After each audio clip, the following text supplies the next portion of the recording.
કેન્દ્રીય ગૃહમંત્રી અમિત શાહ જેવો ગુજરાતના પ્રવાસે છે અને આજે વિવિધ કાર્યક્રમોમાં તેઓ હાજર રહેશે। સવારે 10 અને 15 વાગ્યે માણસામાં વિકાસ કાર્યોની તેઓ ભેટ આપવાના છે। સ્પોર્ટ્સ કોમ્પ્લેક્સ સહિત વિકાસ કાર્યોનું તેમના હસ્તે લોકાર્પણ અને ખાતમુહૂર્ત થવાનું છે અને ત્યારબાદ 11:45 વાગ્યે તેઓ પેથાપુરમાં BSL 4 લેબોરેટરીનું ભૂમિપૂજન પણ કરશે। બપોરે 2 અને 15 વાગ્યે સનાથલમાં કાર્યક્રમમાં તેઓ ખાસ હાજરી આપશે। સનાથલમાં ફાર્માસ્યુટિકલ એકેડમીનું ખાતમુહૂર્ત પણ તેમના વરદ હસ્તે થવાનું છે અને ત્યારબાદ સાંજે 4 અને 15 વાગ્યે આણંદના ચાંગામાં પદવીદાનમાં પણ તેઓ ઉપસ્થિત રહેવાના છે, જોડાવાના છે। સાંજે 5 અને 45 વાગ્યે ખેડાના સંતરામ મંદિરમાં તેઓ દર્શન કરશે અને પૂજા અર્ચના પણ કરશે।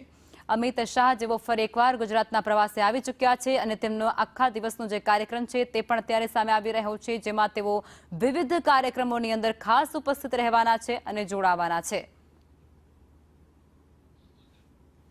અમિત શાહ જેવો સ્પોર્ટ્સ કોમ્પ્લેક્સનું પણ ઉદ્ઘાટન કરાવવાના છે। પોતાના હસ્તે અનેક જે વિકાસ કાર્યો છે, લોકાર્પણ છે, ખાતમુહૂર્ત છે વિકાસ કાર્યોના તે કરવાના છે। ખાસ કરી અનેક વિસ્તારોની તેઓ આજે મુલાકાત પણ લેવાના છે। ઘણા એવા કાર્યક્રમો છે જ્યાં તેઓ હાજરી આપવાના છે અને ઉપસ્થિત રહેવાના છે। અમિત શાહ જે 4 અને 15 કલાકે આણંદના ચાંગામાં પદવીદાન કાર્યક્રમનું આયોજન જે કરવામાં આવ્યું છે ત્યાં પણ તેઓ પહોંચવાના છે, ખાસ ઉપસ્થિત રહેવાના છે અને ત્યારબાદ છેલ્લે 5 અને 45 કલાકે ખેડાના સંતરામ મંદિરની અંદર તેઓ દર્શન કરશે, આશીર્વાદ મેળવશે, પૂજા અર્ચના કરશે।